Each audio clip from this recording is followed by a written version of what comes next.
It is Flyers exit day, and joining us now is Flyers defenseman Travis Sanheim. Travis, how you doing? Not too bad. How about you? Feel good to have the season over, even though it didn't perhaps end the way or where you wanted it to end? Yeah, I think when you get to a certain point in the year, obviously you're out of the playoffs and starts to drag on a bit. It makes it some of the days a little bit tough, and I think with the season that we had, with it being over, I think sometimes you look forward to that last day just because it does drag on a little bit. You played in 81 games this year, but let's talk about the one you didn't play in. How did you kind of deal with that, being healthy scratched? Not only that, but where it was in Calgary. Obviously difficult situation, not one that I've been a part of for a number of years, and probably didn't think I was going to be a part of it. And it was tough on me mentally. Not really sure what to say about it. I mean, it is what it is. It's done with. It was out of my control, and obviously, at the end of the day, you just need to play better hockey, and I didn't do that, and I got sad for that. And I think what made it more difficult, obviously, was the city that it was in, and the fact that more sting to it, right? Yeah, for sure. I mean, you look forward to, there's certain, the season's long. You look forward to certain games on the calendar, and obviously that's a meaningful one for me, with it being, I spent 3 years there, and that city means a lot to me. That building, the fact that we play in the same building as the Flames did, had a lot of meaning to it. I played a lot of meaningful games in that building, scored a lot of goals, had a lot of great memories, and you go out there for warm-ups and don't get to dress in the game. It obviously hurts a lot, and like I said, it is what it is, and obviously wish I could have played in that game. Travis, I've talked to a lot of players that have gone through that, and they say the key is what you do after it and how you use it to motivate you. You really seemed in the second half of the season to have those elements of your game. We talk about it all the time, you and I, about your skating ability, joining the rush. There was a game, I forget who it was against recently. You were out on the first shift, and I saw you got a puck and you had an open lane up the left side and you took it, and I said, that's a great first shift for you. It just gets you going and into that mindset right away. How often do you have to remind yourself that that's the player, to really push the pace that you need to be? Yeah, and it's a tough game to play. I mean, the fact that you got to get up the ice, as often as you can. Sometimes that's hard. I mean, you're playing every second night. Sometimes your legs don't feel like they want to get up there, and so for me mentally, I just got to remind myself, hey, that's a big part of your game. Even the nights that you don't necessarily feel like you can get up there or you can get back, you still got to remind yourself that's a big part in your success. And obviously there's nights where I don't have it, but I want to get up there as often as I can and as many games as I can, try to help out offensively.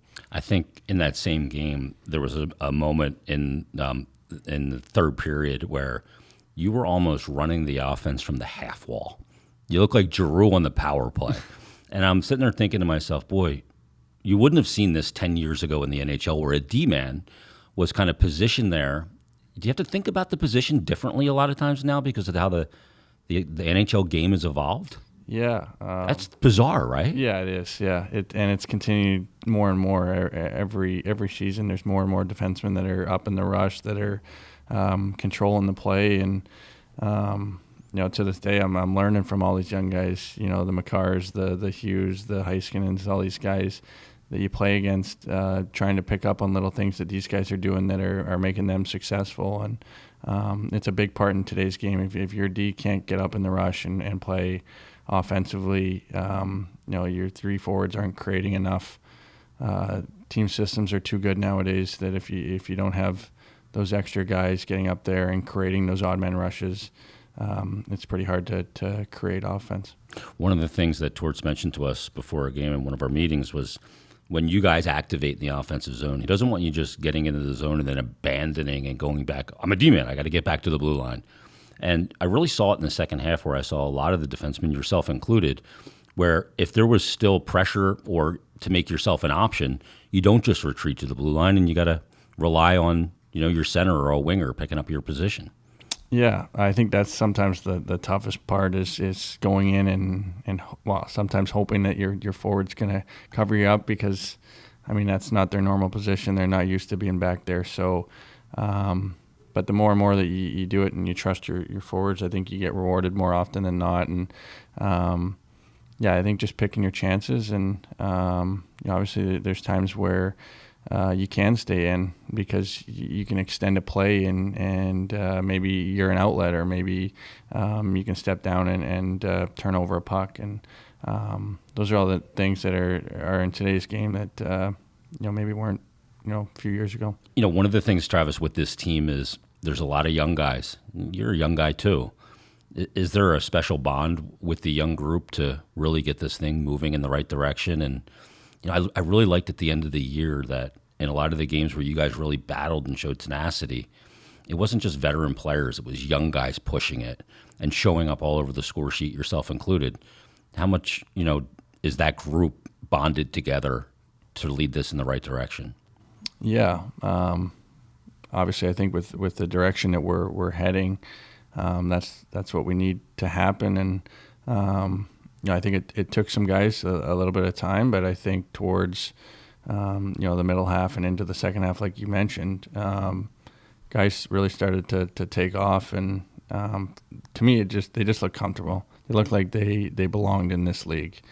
Sometimes early on as young guys, you're more worried about staying in the lineup or staying up or other elements where you are in the lineup. And I thought towards the second half when guys' roles were solidified, I think they just looked comfortable. They looked confident and they just played. And at the end of the day, it's everyone's here for a reason. You all have a gift to play in the National Hockey League, and I think sometimes you get in your head a little bit, and I think you just go out and play, have fun, enjoy it. More times than not, you're going to come out with success on the other end. Eventually this season, you were reunited with Rasmus Ristolainen, and you guys just seem to play off each other well. Why?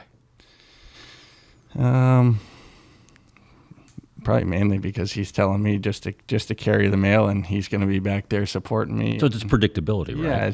Yeah, it's just a confidence in each other, and I think we understand each other's roles and what each other's good at, and how we can work with each other, and just we just have a good relationship. Sometimes when you get two guys that want to carry the puck or want to do different things, it makes it difficult. And I think with me and Risto, we just kind of feed off each other. He's obviously got the physical element, and I try to use my skating as much as I can. And he's always telling me to get up there. And like you said earlier, it's a big part of my game. And when you got your defense partner telling you to get up there every game, it makes it a little bit easier. Who makes you laugh every time you come to the rink? No matter what's going on. You walk in and you're just like, oh, geez, I got to laugh now. We got a few guys. I can't say TK because I ride with him every day, and he kind of gets under my nerves a little bit. But probably Lottie. I mean, Lottie's quite the character and obviously a big part of our room and making guys laugh at all times. Keeping it loose at the right times, especially. Yeah. Last thing for you, what's the plan this summer? You gonna get out at the farm and get some farming in? Yeah, I'm gonna stick around here and enjoy this nice weather a little bit, and no rush to get out. I mean, there's still snow back home, and but no, I'm gonna head back eventually back to Brandon, and I'm sure Dad's gonna try to get me out to the farm and help out when I can, and be nice. Obviously last year with Worlds, and then we had a late harvest. I wasn't able to help out, so looking forward to getting back out there. I got my brother's wedding this summer as well, so cool. A few things to look forward to, and I'm just ready to take a break and kind of regroup, relax, and get your mind off the game a little bit. Yeah, and before you know it, you'll be getting the skates back on, training, and getting ready for another season. It happens quick. Travis, thanks for doing this. Best of luck this summer. Enjoy it. Enjoy your brother's wedding. That'll be a blast, I'm sure.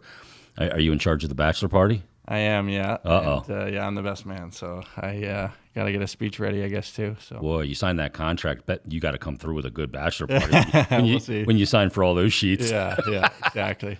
He's like, I'm going to wait to get married until you sign the deal. Travis, thanks for doing this. Have a great summer, man. Thank you.